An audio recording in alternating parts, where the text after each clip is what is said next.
नर्मदे हर। आज की कथा मूर्धज तीर्थ से प्रारंभ करते हैं। 5 मील आगे बढ़े तो एक गांव आया, तेलिया भट्टायन।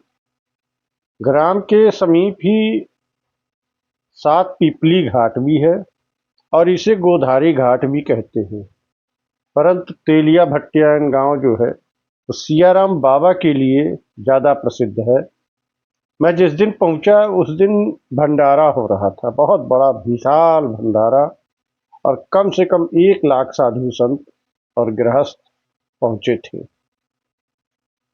सियाराम बाबा के विषय में कुछ ऐसा प्रसिद्ध है, उनके दोनों पैर में पट्टी बंधी रहती थी। मैंने पूछा कि यह पिछले वर्ष भी परिक्रमा में दर्शन लिया बाबा के तो पट्टी बंधी है, क्या इस वर्ष भी पट्टी ही बंधी थी? तो जिनसे मैंने पूछा वह लोकल के व्यक्ति थे। उन्होंने कहा कि बाबा रात्रि के समय जब मैया को भोग लगाने जाते हैं उस समय यह पट्टी खोल देते हैं और छोटी छोटी मछलियां आकर के और उस मांस को खाती हैं। यह घाव पिछले कई वर्षों से ऐसी ही स्थिति में चला आ रहा। बड़ा आश्चर्य हुआ कि आज के समय में भी ऐसे महात्मा हैं। इस बार गया तो उनका दर्शन नहीं हो पाया, उन्होंने शरीर त्याग दिया था, समाधि ले ली थी। मैं उनके भंडारे के दिन पहुंचा और बड़ा दुख हुआ कि तेलिया भट्टायन क्या, नर्मदा खंड के सबसे महान संत हमको छोड़ करके चले गए, अब दर्शन नहीं दे पाएंगे। गोधारी घाट जो 7 पीपली घाट है, उसी को दूसरा नाम है गोधारी घाट। इस संबंध में एक कथा है कि प्राचीन काल में एक महात्मा यहाँ निवास करते थे। वे बड़े कर्मकांडी थे। एक बार उन्होंने बहुत बड़ा यज्ञ किया। उस यज्ञ की भस्मी, उस यज्ञ की आहुति से जो भस्म बनी वह अभी तक निकलती है। एक ब्राह्मण उनके पास आए। उन्होंने बड़ी ही दीनता से, बड़े ही याचक भरे थे, महात्मा जी से प्रार्थना की कि भगवान मुझे ब्रह्म हत्या लग गई है, ऐसा कोई उपाय बताइए जिससे मेरी ब्रह्म हत्या छूट जाए।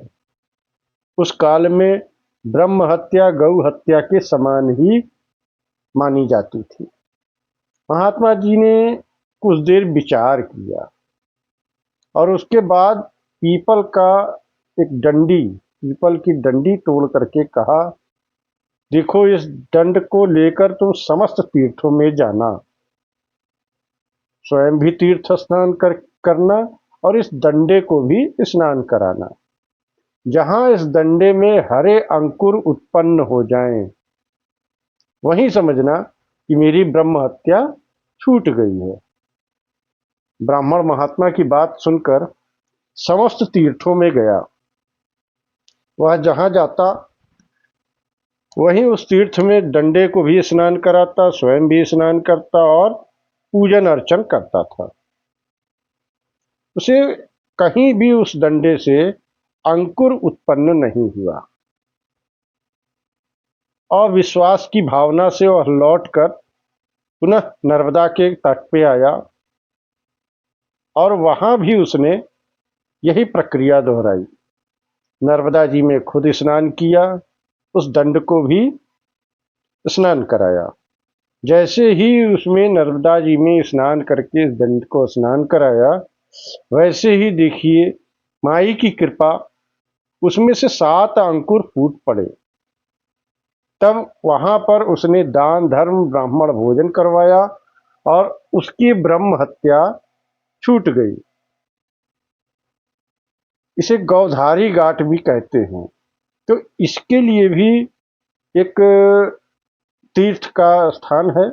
इसके लिए भी एक कथा है कि यहाँ पर एक गौ का उद्धार हुआ था, तभी से इस घाट का नाम गौधारी, जो कि अब गौधारी घाट पड़ गया है।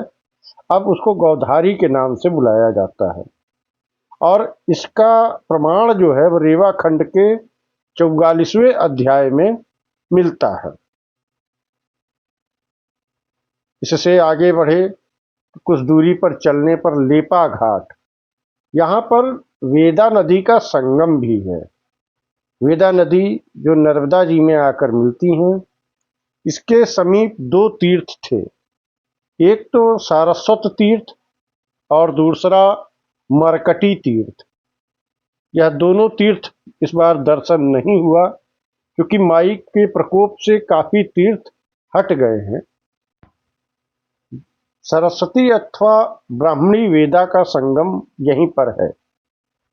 यहाँ पर मंकड़क ऋषि शिव जी की आराधना करते थे। बहुत समय तक आराधना करने के कारण शिव जी की कृपा से उन्हें दर्शन हुआ। अब उनकी समदृष्टि हो गई। साधना में समदृष्टि होना एक बहुत बड़ी प्रक्रिया है। वे सब में सर्वत्र शिव रूप को ही देखने लगे। वे आनंद में मग्न होकर नृत्य करते, उन्हें सर्वत्र विश्व रूप के ही दर्शन होते थे। उनका चित्त शिवमय हो गया, इसलिए उनके नृत्य के साथ संपूर्ण शिव नृत्य करने लगता, संपूर्ण विश्व नृत्य करता था। सब देवता घबराए और ब्रह्मा जी की शरण में पहुंचे। ब्रह्मा जी ने कहा कि वह ऋषि तो शिव भक्त हैं, उनके कहने से ही वह मान सकते हैं, अतः हम सब मिलकर शिव जी के समीप चलें। यह कहकर ब्रह्मा जी सब देवताओं सहित शिव जी की सेवा में उपस्थित हुए। उन्होंने सब समाचार सुनाकर प्रार्थना की कि हे भगवान, समस्त जग नृत्य कर रहा है।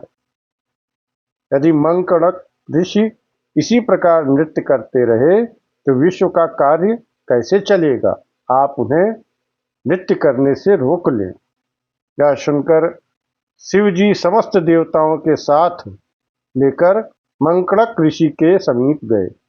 वे निरंतर नृत्य करने में ही तल्लीन थे। शंकर जी ने पूछा, मुनिवर आप नृत्य क्यों कर रहे हैं? इस पर महर्षि का उत्तर था कि आप कौन हैं? मैं तो अपने शरीर में संपूर्ण विश्व को मानकर आनंद के कारण ही नृत्य कर रहा हूं। तब शिव जी ने अपने अंगूठे को ताड़न किया, उसके शरीर से भस्म ही भस्म निकलने लगी। तब ऋषि ने शिव जी को प्रणाम किया, उसकी स्तुति की और वहां मंकड़ेश्वर शिव जी की स्थापना की। इसका विवरण रेवा खंड के 44वें अध्याय में ही है।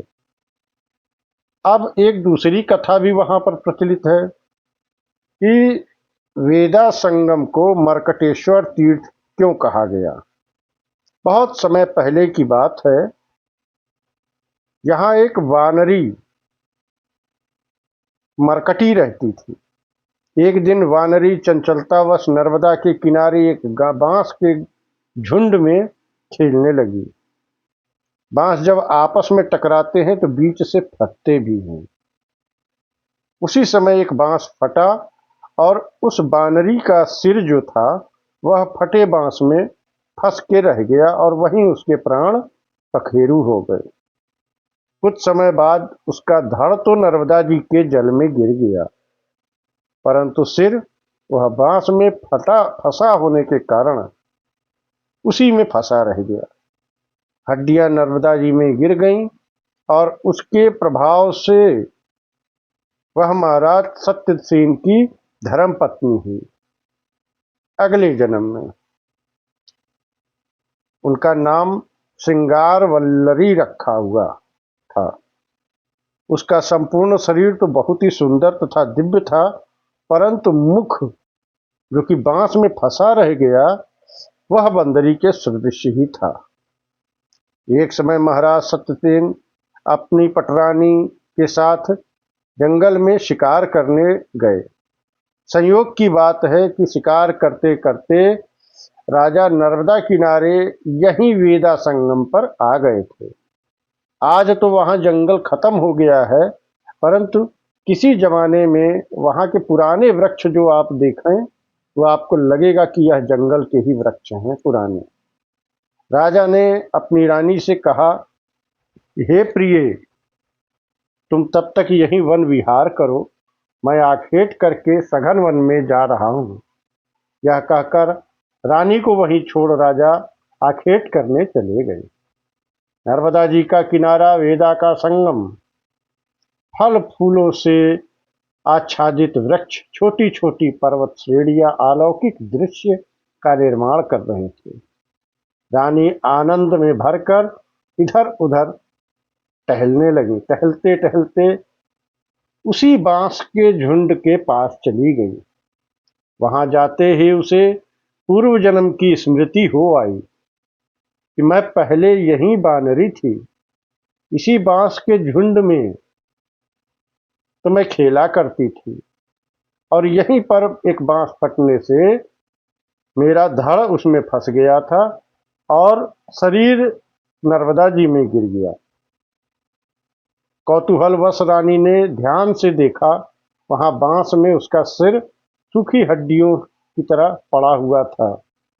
रानी ने अपने हाथ से उन हड्डियों को निकालकर नर्मदा जी में प्रवाहित कर दिया। हड्डियों के नर्मदा जी में पड़ते ही रानी का मुखमंडल चंद्रमा के समान दिव्य हो गया। अब वह स्वर्गीय अप्सराओं के सदृश दिखाई देने लगी। इतने में महाराज जी आखेट से लौटकर आए और अपनी रानी को स्वर्गीय अप्सराओं के सदृश देखकर उसके माधुर्य तथा लावण्य युक्त मुख मंडल को निहार कर परम चकित हुए और पूरी कथा पूछी। तब रानी ने अपने पूर्व जन्म का वृतांत बताया। मैं पहले यही वानरी थी, वानरी चंचलता के कारण मैं बांसों से खेलने लगी। सहसा दो बांसों की रगड़ से बांस फटने से मेरा सिर बांस के बीच में भिज गया। इस प्रकार पूरी कथा उस रानी ने अपनी बानरी की पूर्व जन्म की राजा को बताई। राजा यह सुनकर परम आनंदित हुए।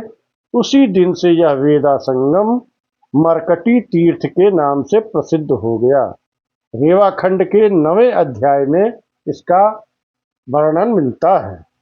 वेदा संगम मरकटी तीर्थ से 4 मील आगे मांडव्य आश्रम है, जहाँ पर मांडव्य ऋषि ने तपस्या की थी, और यहाँ पर उनके द्वारा जिस स्थान पर तपस्या की वह एक गुफा के रूप में आज भी है, जहाँ पे आप बैठकर ध्यान कर सकते हैं। यहाँ पर विशोक संगम है और विशोकेश्वर शिव जी का मंदिर भी है। यहाँ पर विभांडक मुनि ने तपस्या की थी। यह वशिष्ठ पत्नी अरुंधति, ब्रह्मा पत्नी सावित्री तथा कश्यप पत्नी दिति आदि देव पत्नियों, ऋषि पत्नियों ने तपस्या करके सिद्धि प्राप्त की थी। यह परम पावन तीर्थ है। यहाँ पर सिद्ध विशेषेश्वर आदि सदा ही निवास करते हैं। रेवाखंड के 42वें अध्याय में इसका वर्णन प्राप्त होता है। यहाँ से आगे बढ़े तो शालिवाहनेश्वर शिव जी का मंदिर आया। यहाँ 12 ज्योतिर्लिंग का निर्माण किया गया है और यह नावड़ी टोला घाट कहलाता है। शालिवाहन आश्रम बड़ा सुंदर है और भाव उससे भी सुंदर। हाँ, यहाँ पर प्रशासन जो है, यहाँ आश्रम के नियम थोड़े से सख्त हैं। वह सख्त इसलिए है ताकि परिक्रमा वासियों को एक दूसरे से तकलीफ न हो, क्योंकि इस बार परिक्रमा में देखा कि भोजन प्रसादी लेने के बाद लोग 12 बजे तक जग करके, और मोबाइल, बड़ी दुर्दशा हुई। मोबाइल का प्रयोग उसी आसन पर सोए सोए, यदि आपको कोई इमरजेंसी है और फोन चलाना ही है तो आप स्थान छोड़ दें, क्योंकि आपको नहीं पता कि आपके बगल में जो व्यक्ति सो रहा है उसको सुबह 2 बजे उठना है या 4 बजे उठना है। तो आपके मोबाइल चलाने से वहाँ उद्दंडता होती है। इसके चलते वहाँ साधु जो हैं बहुत उत्तम कोटि के हैं और वहाँ पर सेवा गांव वालों की तरफ से है, बहुत उत्तम सेवा है। और वीडियो अब काफ़ी बड़ी हो रही है, तो अगली वीडियो का इंतज़ार करिए। बाकी आगे की कथा अगली वीडियो में बताऊंगा। शालिवाहन को शालिवाहन क्यों कहा गया, यह कथा बड़ी ही रोचक है, अगली वीडियो में बताऊंगा। तब तक आप लाइक शेयर सब्सक्राइब कर सकते हैं। नर्मदे हर, नर्मदे हर, नर्मदे हर।